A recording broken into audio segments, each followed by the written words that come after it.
Please donate to Give Directly, the nonprofit letting you send cash directly to the world's poorest families. When you donate to givedirectly.org/Pacman, a generous donor will match your donations up to $15,000, makes a perfect holiday gift. Help us reach $15,000 by the end of the year using the link below. I cannot tell you how sick of and disgusted by this new incoming Republican Congressman, George Santos, I am. This is the guy who earlier in the week I told you that the openly gay Jewish Republican who had been elected lied about his employment history, and he lied about his educational history, and he lied that 4 of his employees were victims in the Pulse nightclub shooting, and that it was lie after lie after lie. And then after that, we learned, okay, well, he lied about all of those things, but he is Jewish, right? It appears that he lied about being Jewish as well. Okay, I said, at least he really is gay. And I said it jokingly because, of course, he is. And it has now been revealed that 3 years ago, he was married to a woman. Now, you could be gay and have been married to a woman. We know of situations that due to stigma or family shame or for whatever reason, that a member of the LGBT community might live in a way that is different than their true feelings. And maybe that's the case with this guy. But he hid the fact that he had been married to a woman and divorced her as recently as just a couple of years ago. And he lied about everything else. So what are we to believe? And it is just stunning. Openly gay Congressman-elect George Santos didn't disclose divorce with woman, writes Roger Sullenberger for the Daily Beast. Santos ran his campaign as an openly gay Republican. Since he was elected, a number of key biographical details have started to crumble. Here is the latest one. And it is yet another one of these cases where we find out that the truth appears to be very different from the story that he told. As the article reads, and this is accurate, Santos, who claims he has, quote, never experienced discrimination in the Republican Party, broke barriers when he became the first openly gay non-incumbent Republican candidate elected to Congress.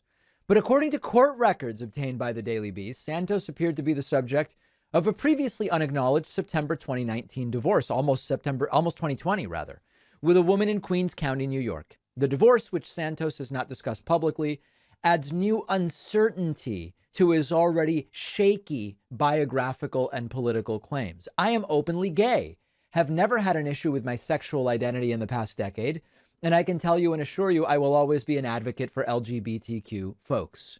Now, maybe he's bisexual. He didn't say that. Maybe there's some other explanation. But when you've lied about everything, it starts to become very, very difficult to believe that. We also have additional new information about the stories related to his supposed Jewish ancestry. CNN reporting, incoming congressmen claim his grandparents fled the Holocaust, contradicted by genealogy records. And as I said earlier this week, it's not stolen valor. We apply that to the military. But it is appropriating a story that includes trauma and oppression and discrimination that your family did not suffer and making it your own. And it's disgusting.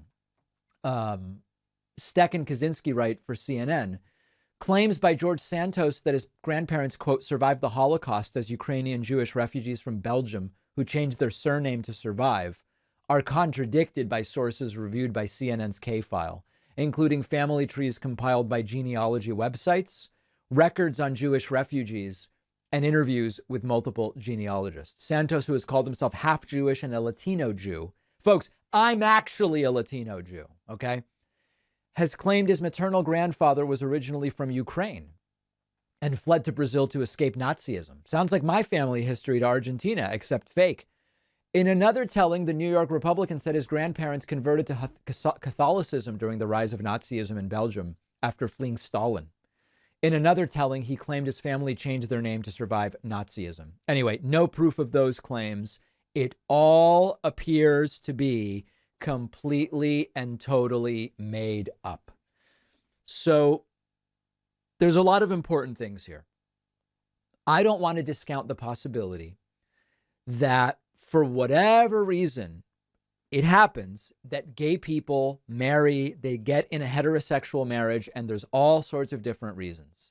And if that's what happened, but he lied about everything else, well, then we can still talk about all those other things. But this guy, it's hard to find a more dishonest person than George Santos based on what we've seen and learned so far. And so I believe everything has to be under the microscope. Now, does it matter? He was voted by the people to become a congressman, and he is congressman-elect. As I said earlier this week, in any normal job, not a job where you're elected, you would be fired for misstating so much about your history. Now, you wouldn't declare your sexual orientation as part of a normal job interview, so that's kind of off the table.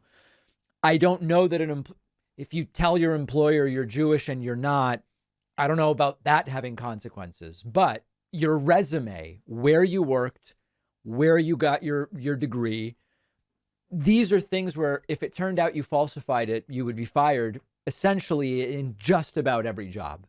And so what happens next? What happens next with this guy? Probably nothing, quite frankly, but a disgusting turn of events. And what started with, he may have misstated or exaggerated his work history and his role as, what was it, like an asset manager or something.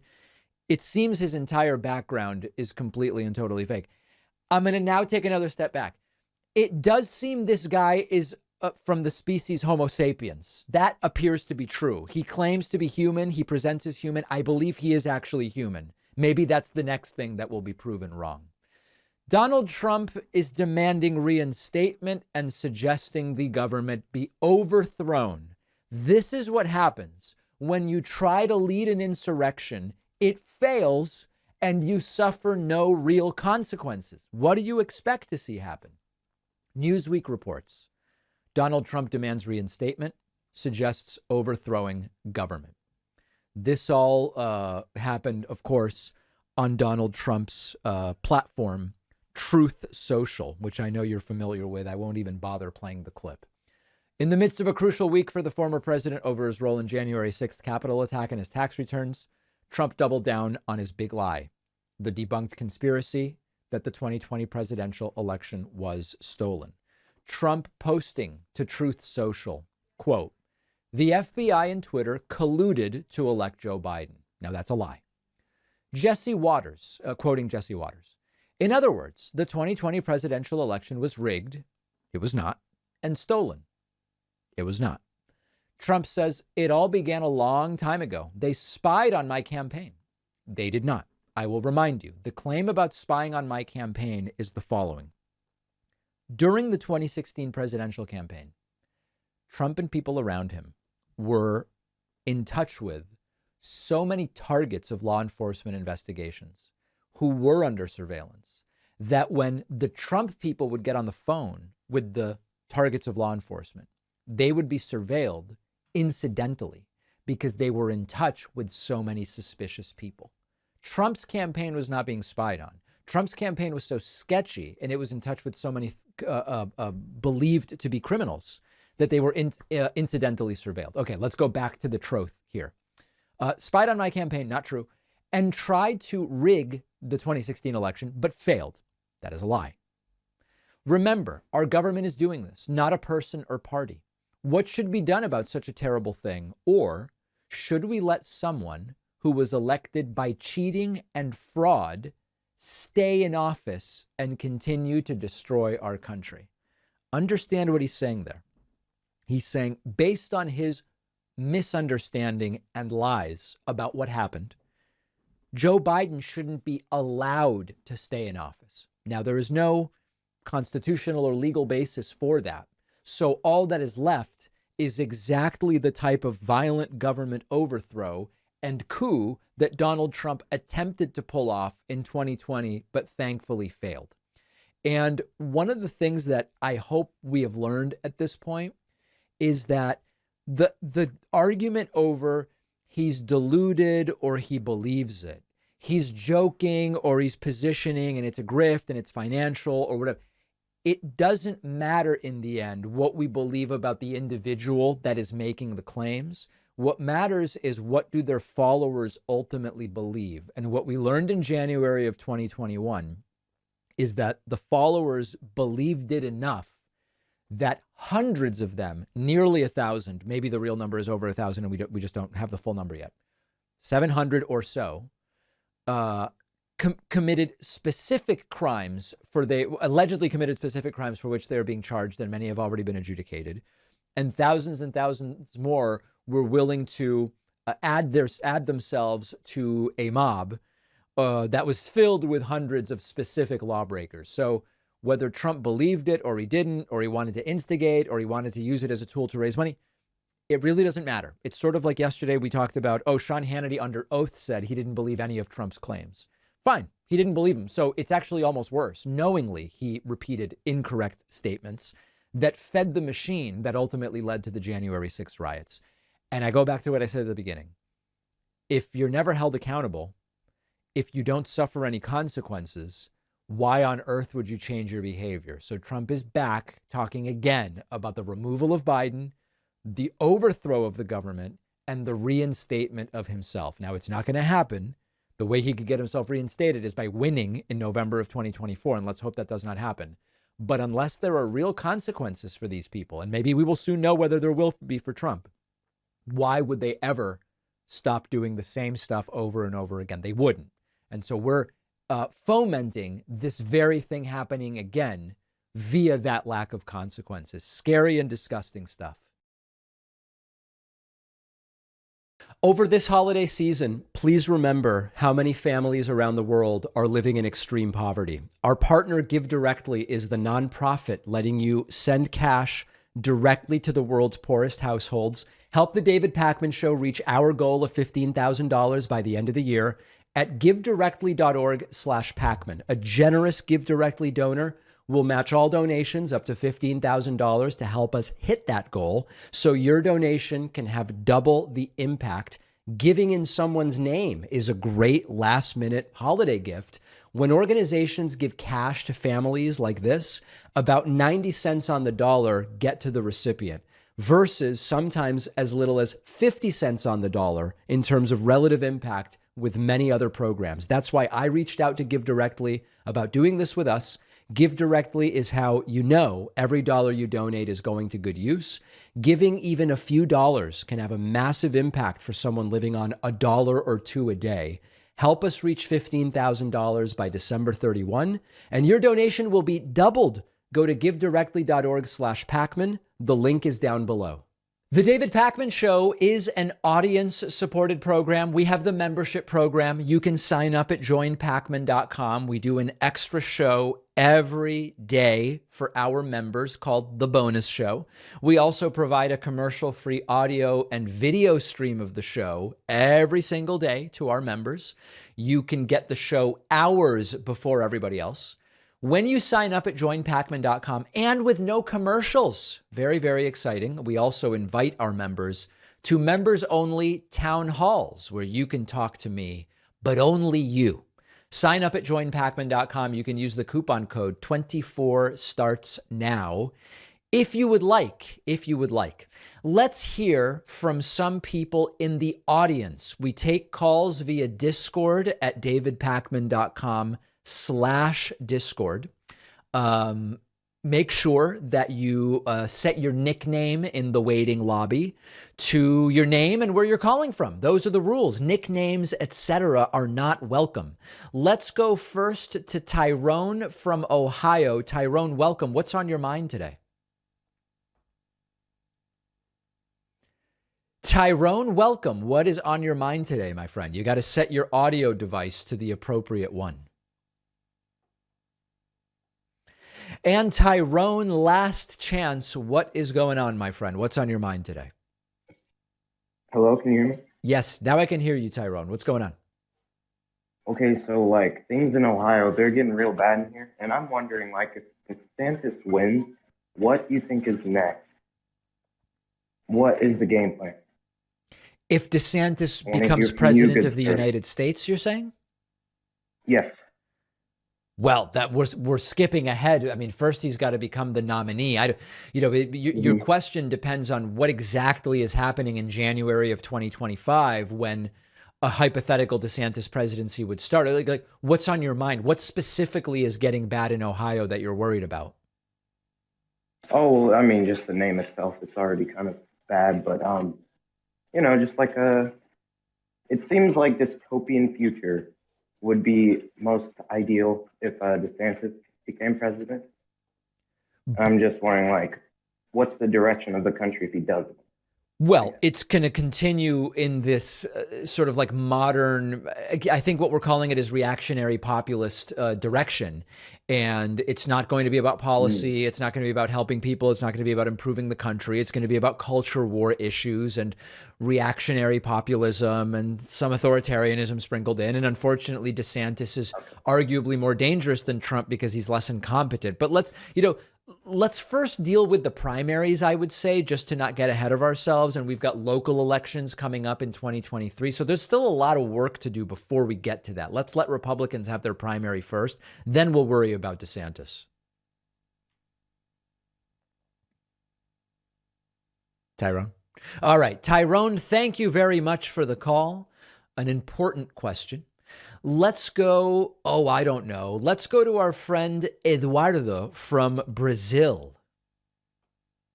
Hey, David. Hey, how are you? Um, I'm good. How are you doing? Mazel tov on Argentina, by the way. Thank you. Very, very exciting. Yeah, very exciting.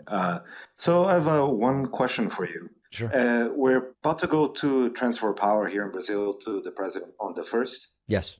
to Lula. And but something has always been bothering me. Like before, the sort of denying of election results has always been kind of a third world country kind of fare, Mhm.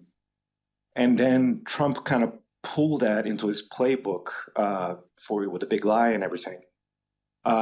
So I guess my question to you is, did Trump kind of legitimize that for like like first world countries, or is it just becoming kind of this Ouroboros where they just kind of like creating their own playbook according to sort of what usually happened in sort of underdeveloped countries? No, I think Trump absolutely legitimized questioning the election results.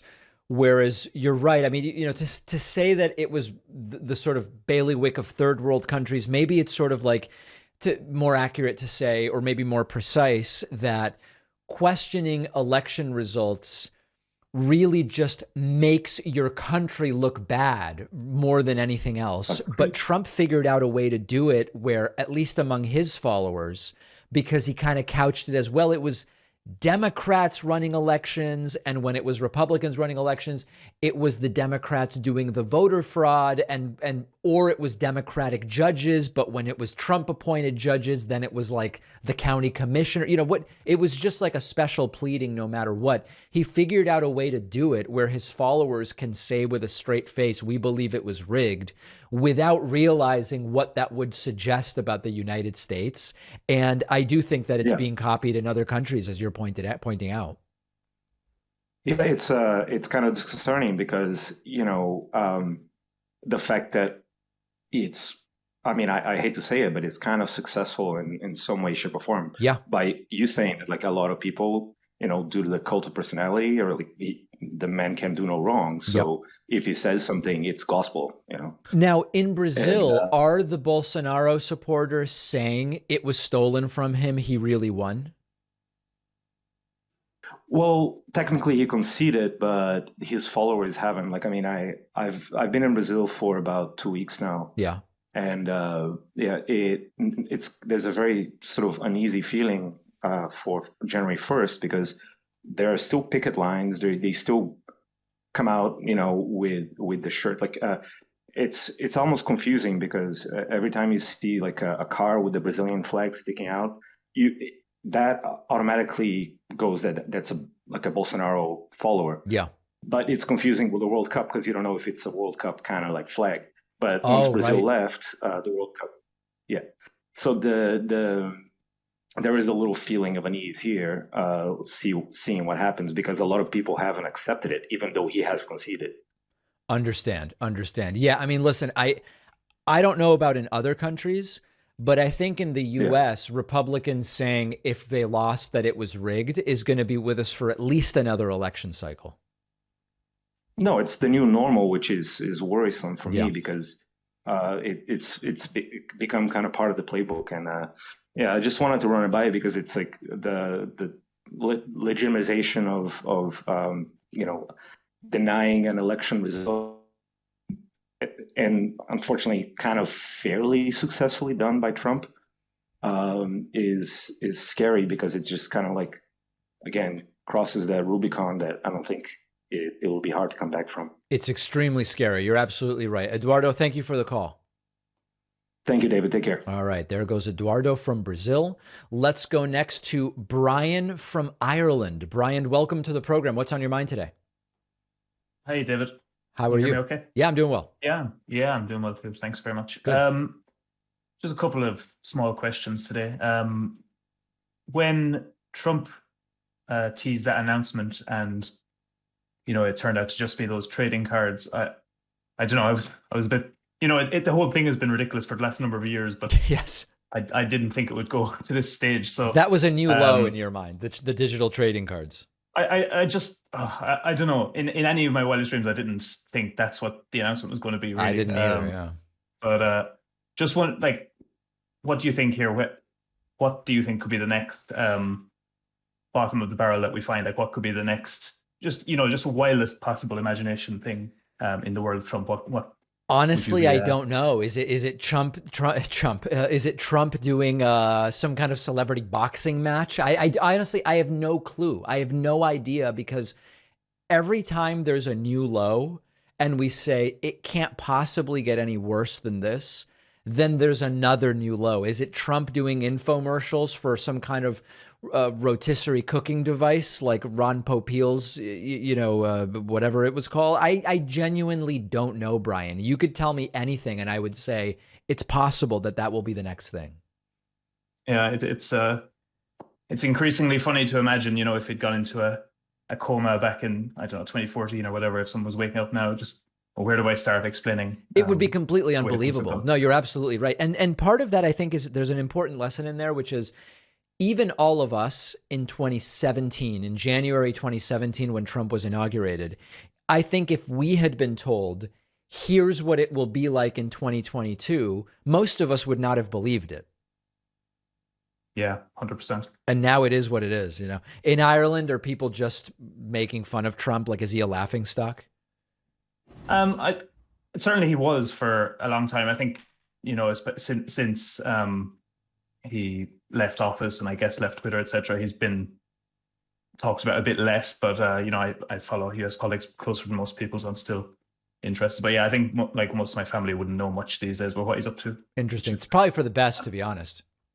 Probably. Yeah. Just one other quick thing on the World Cup briefly, while we can still talk about that. I suppose going out of date quickly, but what did you make of the Argentina goalkeepers' kind of mind games in the penalty shootout? Do you think that was a effective strategy? Do you think that came into play, or is it being when you say mind games, what specifically are you referring to? Well, there was I can't remember which of the French takers it was, whether it was the first one that missed or not, but the goalkeeper Martinez had the ball in his hand and it looked like he was going to give it to the French guy, but then actually threw it away and made him walk after it, things like that. Oh, I didn't notice that. That's interesting. I mean, listen, it was pretty funny. My view on all this stuff, it's sort of like this controversy about chess grandmaster and friend of the show Hikaru Nakamura stalling in order to take advantage of a rule related to how the match clock relates to the game clock. It's sort of like, if it's not against the rules, you figure out what to do to win. And I don't know if throwing the ball, I don't have much of a feeling on it one way or the other, Yeah, no, fair enough. Yeah, no, I'm certainly not accusing him of breaking rules or anything. I just thought it was interesting that he was getting into the French player's head, and it seemed to work to a degree. So, hey, listen, real quick, a friend of mine, when he was in Ireland, went on a potato walking food tour where it sounds like a joke, but they would stop at different places with a local guide, each place preparing potatoes in dramatically different ways. Is that a complete tourist trap, or is that actually something like locally interesting culinarily in Ireland? Well, I haven't heard of that specific attraction, but to be perfectly honest with you, even though it is a stereotype, I would still go on that tour. That does sound. I love potatoes. I mean, it sounds pretty good to me. Yeah, I have to say. If you're at a wedding here in Ireland, I'll finish up with this. But if you're a guest at a wedding, and it's kind of food being served family style, all dishes, etc. Yeah, there'll be 3 different types of potato at least. There'll be mashed, there'll be dauphinoise, whatever. There's going to be a few different options. Dauphinoise, I like that. That's it. All right. Well, I got to get over there and try some of these potatoes. I have to tell you. Please do. Yeah, all right. Good to talk to you, David. All right, Brian from Ireland, thank you so much for the call. Very much appreciate it. Let's go to Jill from Burbank, California. Jill, welcome to the program. What is on your mind today? Hey, David. How you doing? I'm doing well. Okay. Well, big fan, and just have many questions. I have written them down, but I'm just going to do 2 of them. I don't know, whenever we watch one of those Trump rallies, at the end he says, this country doesn't belong to them, this country belongs to you. Yes. Isn't that a fascist, that's the biggest dagger in America's throat, saying this country basically belongs to you guys only. What America is all about, everybody else, and we love our neighbors, Well, if you questioned them about it, they would say what Trump means is this is the country of the people, not literally just the people at the Trump rally. It's just the country of the people is what they say is meant by it. Well, to me, how it sounds, it's those people and not the other people. Totally fair. I'm just telling you, if you confronted them with it, this is what they would say.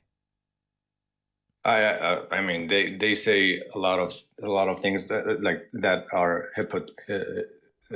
basically that made them hypocrites. Yes. Like the one I saw from yesterday, the lady was driving a SUV with an hashtag FJB in the back. Yep. But she had all the Christmas stuff around it. Christmas stands for love, and everything from sharing and caring and all, that's what Christmas is. And she had, how can you be an evangelical or a true Christian and also put in, FJB in the back of the car?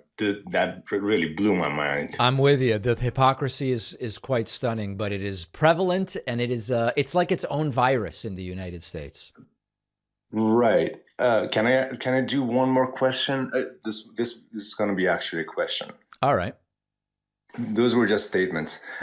It's better when people just get right to questions going forward, but I'll allow. It's got to be real quick though. I got a lot of people holding. Okay. So if you remember, Trump said oranges of the investigation, and he said it many times. Yes. And then he explained it as origin, the beginning of the beginnings.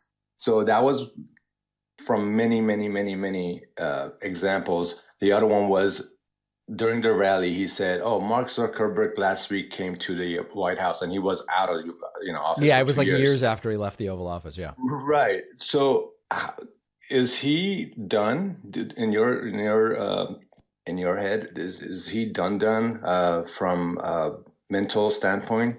Listen, I don't know because on the one hand, Trump does remember things and can sometimes be coherent, but he just glitches so much. And I really don't know what's going on with Trump cognitively. I'm not sure. I'm not really in a position to say. It's very strange. And that's what our position has been. It's bizarre. And he just loses his train of thought and that type of thing. But ultimately, I don't know what's going on. Question probably more for a neurologist. Right. Okay. Maybe we should have a neurologist on your show to go over. Jill, I will look into it. I appreciate the call. Thank you. All right. Thank you. All right. Let's a lot going on there. A lot going on there. Let's go. Actually, you know what? Let's take a very quick break. If you're holding, don't hang up because we're going back to the phones, but we're going to take a very brief break, reset, let emotions simmer, and then we'll hear from some more people in a moment. Don't forget that the best way to support the David Pakman Show is by becoming a member, which gives you access to the daily bonus show, the regular show with no commercials. You also get access to our entire archive of every episode dating back a really long time and plenty of other awesome membership perks. Go to joinpakman.com, joinpakman.com. Let's go back to the phones, and by phones, I mean Discord. We're using digital phones at this point. davidpakman.com/Discord is the place to go. Let's go to Ty from Connecticut. Ty, what is going on? Hey, David. I just wanted to kind of give my 2 cents on, like, I think it was a re-upload you did about Obama. Like comments that he had about like the too far left and the woke left and this and that. And I really struggled with that one because in my opinion, I think Obama is probably more responsible. Are you still there? I'm still here, yeah. It's probably more responsible for, I think the disillusionment of a lot of activists and maybe the rise of wokeism than, any other phenomena I can think of. Certainly, that was how I was affected, being disappointed by the lack of progressive ideals and policy. I mean, his whole cabinet was written in by Citigroup. You know, he bailed out banks and not the homeowners. He continued torture. I think more than anything, any single policy issue that really drives me insane is that I think that he is somewhat responsible for the rise of Trump. I think that here's why I struggle with. Let's just pick one thing, because you're mentioning a lot, and I don't know if a question is coming, so let me just comment on one aspect of that. It's not really a question. It's not. It's just me being displeased. Yeah. So listen, video. I mean, here's the thing: the entire like Obama led to Trump sort of thing. The reason I find that to be really tough is one perspective is Obama led to Trump by not being as progressive as he pretended he was going to be, which disillusioned people, which caused some people to say, I'm not going out to vote for Hillary, so let it be Trump if that's the alternative. Okay, so like that's one perspective. The other perspective is Obama, by being half black, allowed Trump to coalesce nativists, xenophobes, starting with the birth certificate thing, moving into the Mexican rapist thing. And so like, that's a different way in which you could say Obama led to Trump, but it's just Obama's identity. It's nothing he can control. So I don't know. I think there's a mix of stuff that went on. Can I just add one little quick thing to that very last point? Because I wanted to touch on that myself. Yeah, sure. Is that I find him responsible for a lot of that, because in the face of that virulent, gross racism that was festering and targeted at him. I mean, the reason why Donald Trump even became a popular political figure in this modern era was because he was on Fox News every other month talking about how Obama wasn't a American because he was black. Yep. And here's my frustration with kind of like where you're going with what Obama's saying is that was the moment we needed the wokeism. That was the moment that we needed him to call that a spade for a spade and not play around with it and joke with it like it was something funny, and to bring attention to it and to have the political, historical foresight and retrospective to understand what it is that you're placating, instead of having beer summits with police who murder innocent black people. Yeah, I think I get where you're going. I don't know that my view on it is so black and white. I think you can have the beer summit to send one signal, and then you can take seriously the birth certificate thing, and then you can joke about it at the White House Correspondents' Dinner. I don't know. To say those are the reason, I struggle with that, but let me give it some more thought. I'm glad you've had your opportunity to make your point, and I hope to hear from you again. Okay, thank you. Take care. And just as a reminder, please get right to your question, because we do have a lot of people that want to get on, and I think as a general thing, people will be appreciative of that, and that's an important thing. Let's go to Steve from the San Francisco Bay Area. Steve, welcome to the program. What's on your mind today? Hey, Dave. Cool to talk to you again. Thank you. Pleasure. I agree with Jill about the FJB stickers on the Christian cars. Like, I'm a Christian, you know that, and that's just not cool. Anyways, on to my question. Yep. So I was talking to a coworker the other day about, like, how much money would it take for you to just quit your job, retire, and just pursue whatever you wanted to pursue and not have to, like, work for money. Like, my number would be like 5 to 10 million, I guess, but that's arbitrary for each person. What would you don't have to share what your number would be, but what would you do if, like, money wasn't a factor for you? Would you continue doing this show? Would you do something else? Yeah, I'm doing it now. I mean, that's the amazing thing. I'm doing what I want to be doing, and it's great that it's worked out to be, you know, a business that functions, but I'm doing the thing I want to be doing. That's great. Yeah. It's not just money. That's pretty sweet. I mean, I guess maybe I'd consider going and, like, selling athletic shoes or something like that, but I kind of like what I'm doing. Cool. What do you do in your free time for hobbies and, like, just personal growth? This is quite a call. I read, I travel, I go to the gym, I bike and run, you know, I hang out with my baby daughter, which takes up a lot of time, a lot of time. If you want to figure out, you know, how to really optimize your time, have a baby around. What else? What are my other hobbies? I don't know. Making prank phone calls to other political shows. Oh, damn, I'm not supposed to say that. No, I don't know. I mean, you know, it's all pretty basic. Cool. Yeah, I just wanted to ask an atypical question more about your personal opinions on some non-political things. So that's all. But thanks for taking my call. What show are you watching right now? I'm not watching anything. I'm just waiting in the lobby, getting ready to go to work. No, I don't mean literally right now. I'm just saying, is there a TV show right now that you're watching? I'm sorry. Man, a show. There's a lot out there. I really was into Rings of Power while that was on, and I binged the crap out of that. Haven't heard of that. All right. Well, thank you for the call. I appreciate it. Oh, thanks, man. All right, there we go. I'll have to check out that show. It sounds compelling to some degree. All right, let's go to Jorge from South Florida. I will soon be in South Florida, and it's going to be pretty explosive, I think, Jorge. Hey, David. How's it going? It's going well. Wonderful. So I'm going to make it really quick because I know you want to do questions. I got 2 questions. Please. One is a ideological question that I want to ask, see if you can tackle it better than I could. A lot of people here in South Florida talk about the whole difference between nationalism and patriotism. Yep. And I've come to the conclusion that it's very similar, but it's very different at the same time. What's your take on that? I don't know Sorry, did I cut you off there? No, I'm sorry. I asked afterwards. Sorry. I'm not totally sure I understand the question. So I think that I was raised in Spain. You think that you were raised in Spain, or you were raised in Spain?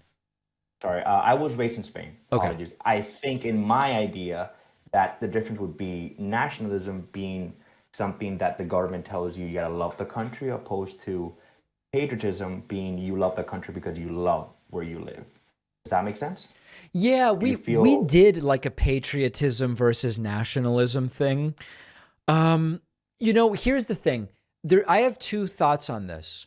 One thought is this is a meaningful distinction, and there's something about patriotism is not condescending or discriminatory or oppressive, whereas nationalism can be, right? That's like one view, I guess. The other view would be we're really just kind of arguing about semantics, and and patriotism can be just as toxic as nationalism, depending on what you mean by it. I don't know.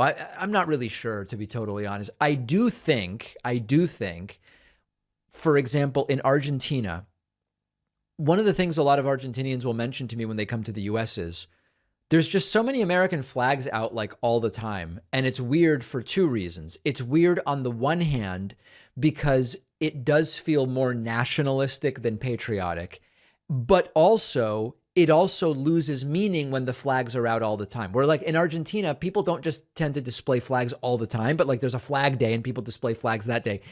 It seems more meaningful because it's a specific day, but also in Argentina, the people displaying the flags aren't more likely to be the nationalist types like in the US. So I do think there's definitely a difference in the US when it comes to flags, nationalism, and patriotism. I just don't know that I would focus on the difference between nationalism and patriotism. That makes sense. Thank you. That makes sense. My other question would be, as an Argentinian, I got to bet with my wife on this one, do you eat asados or no? Yes, I do, of course. Yeah. Oh, okay. I just had a feeling that you were more, by what you publicize, more like plant-based diet. So I thought maybe you weren't into asados. Okay. I don't eat a lot of red meat, but when I go to Argentina, you know, and of course, yes, absolutely. Yeah. Oh, okay. Thank you, David. Did you win the bet or lose it? I lost it. You lost the bet. All right. Well, I apologize. All right. Jorge from South Florida, very, very good. Lost the bet, and we can all sort of explore that further. Let's go to, it's either Ali or Ali from Finland. Welcome to the program. Ali from Finland. So who do you want to win in 2024, and who do you think will win in 2024? You're talking about the presidential race? Yes. It depends who runs. I don't know who the candidates are going to be yet. Well, who do you want to be the president? Well, there's people I think would be good presidents that I don't even know if they're thinking of running. I think Jamie Raskin would be a great president, and I've mentioned that to him when I had him on the show. I think Pete Buttigieg would be a great president. John Ossoff probably lacks the experience so far, but John Ossoff is interesting. Stacey Abrams is brilliant and, you know, I think would be a very interesting president. But, you know, a lot of this stuff is pie in the sky. It's like, would George Clooney make a good mayor of LA? I mean, maybe, but I don't know that he has any interest in running.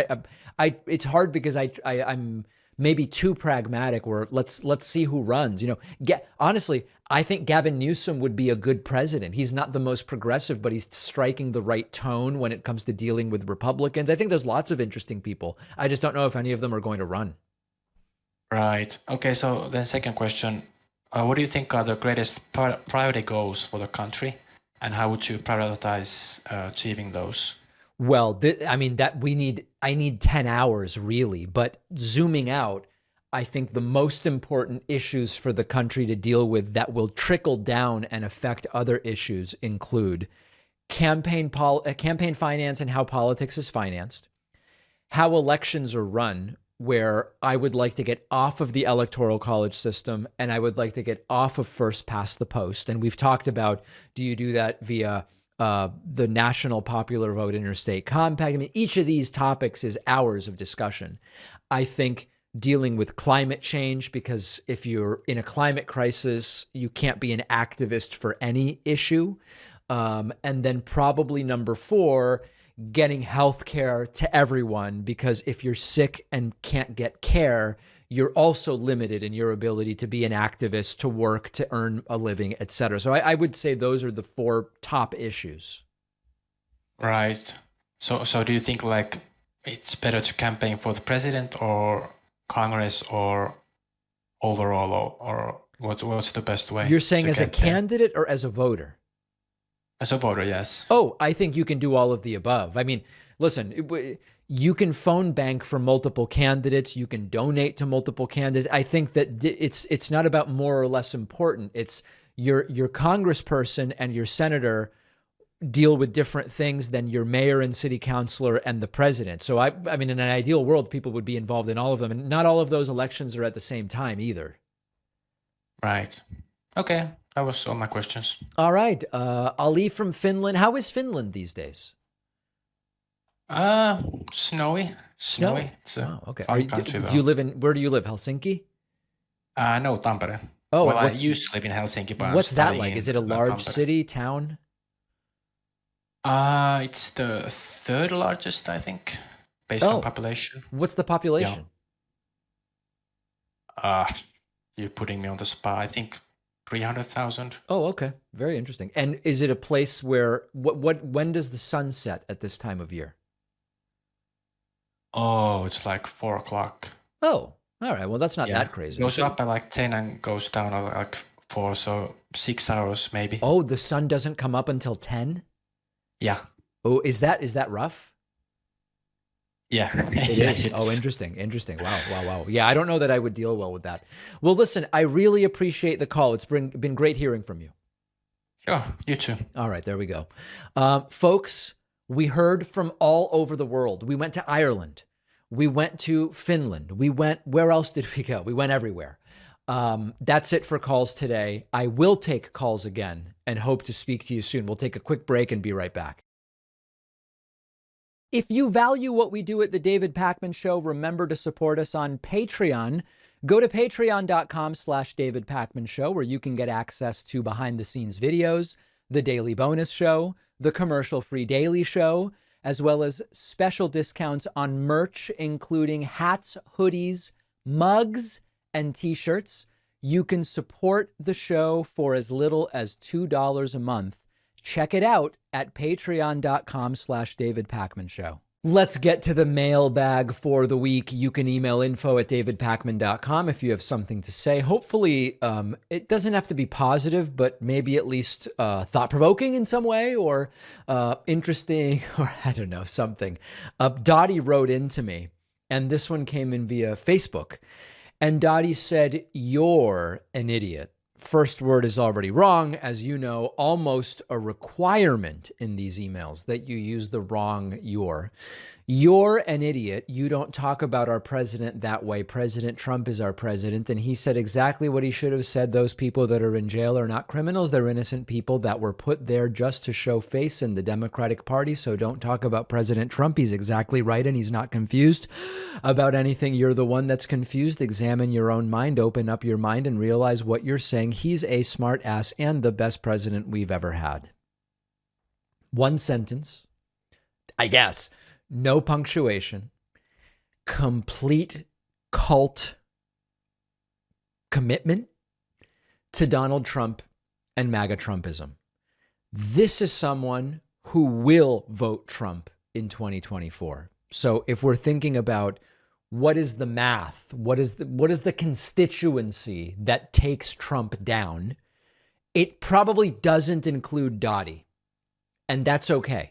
That constituency may still exist, but this is what we're, I don't even know where we're going. This is what we're up against, and it's really, really scary.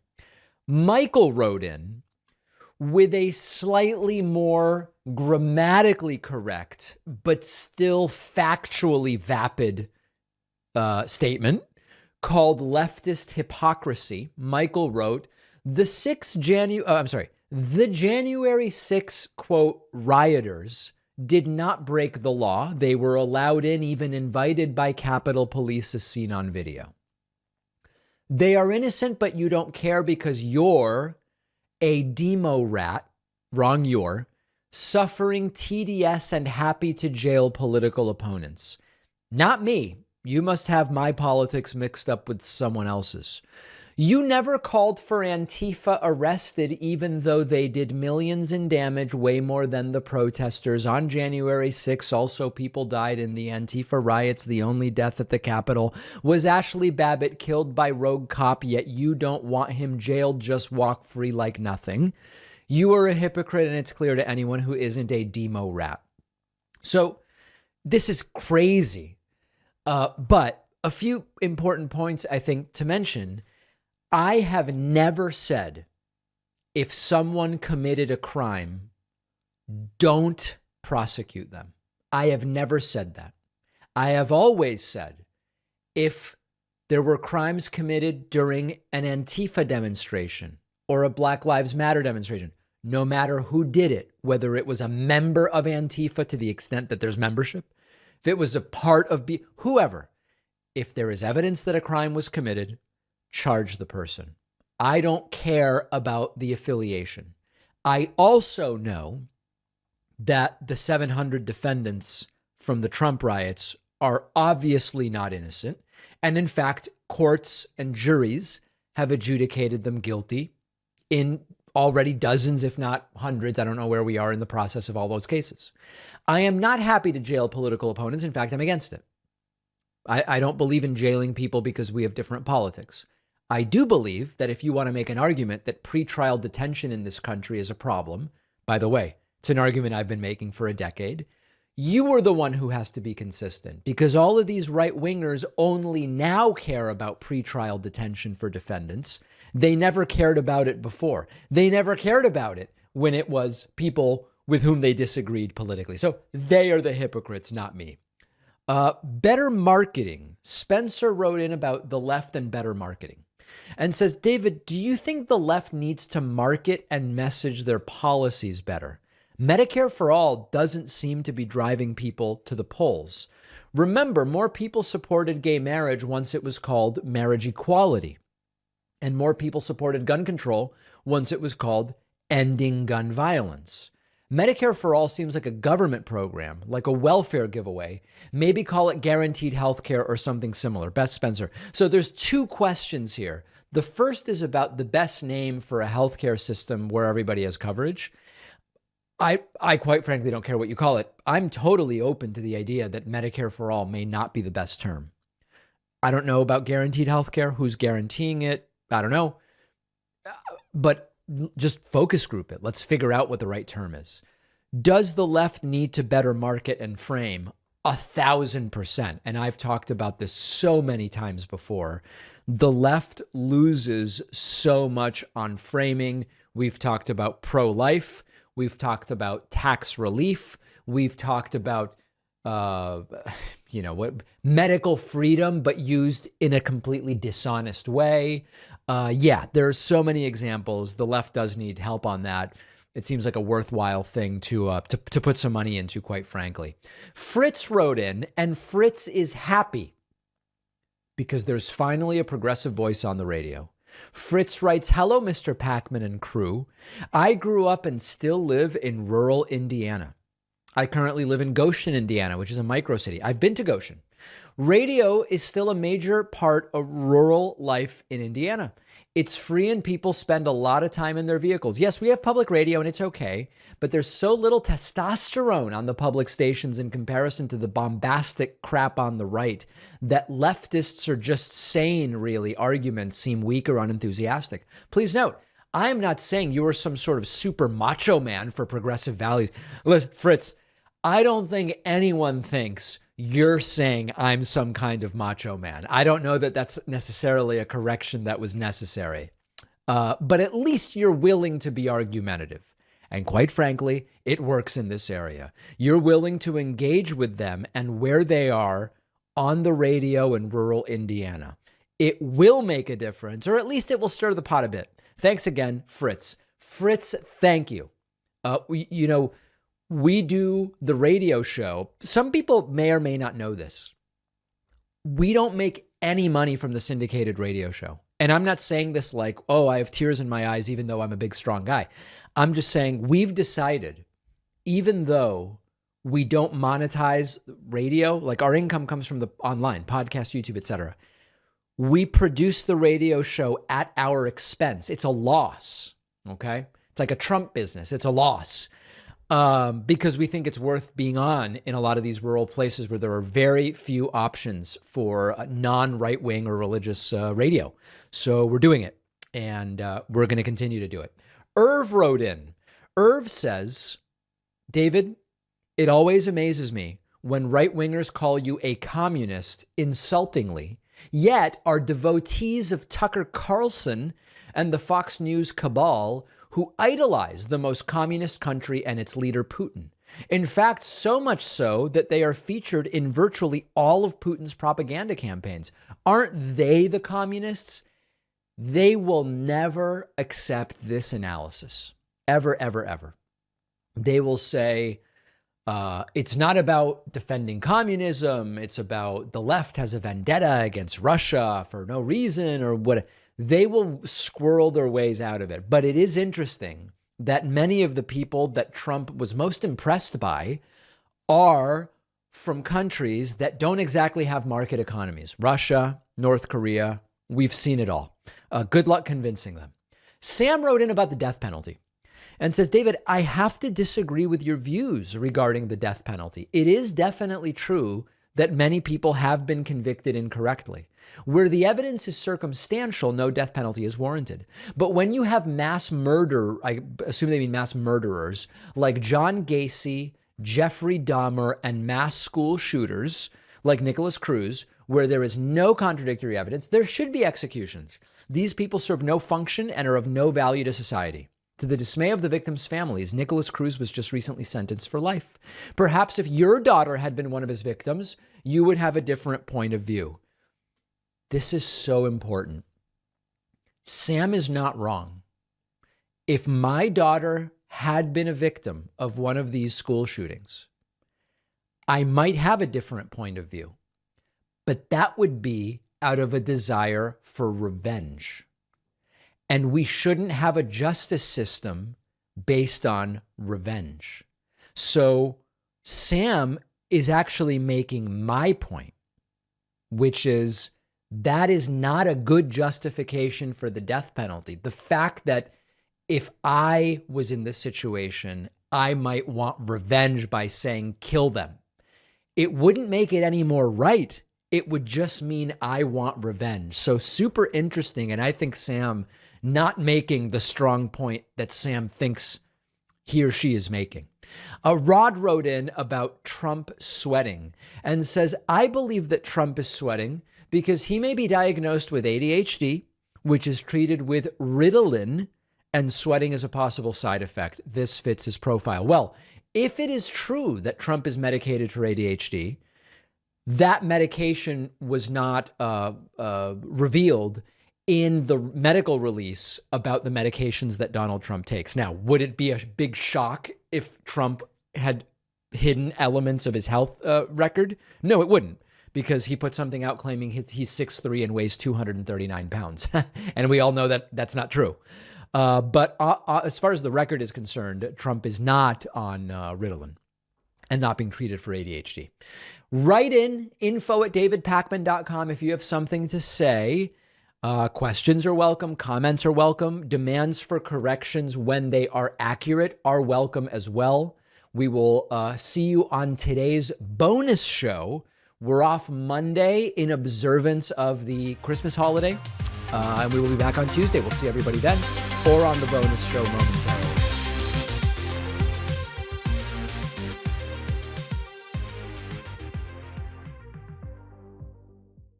Thanks a lot for watching today's show. I just want to take a second to tell you about today's sponsors. Please donate to Give Directly, the nonprofit letting you send cash directly to the world's poorest families. When you donate to givedirectly.org/Pakman, a generous donor will match your donations up to $15,000, makes a perfect holiday gift.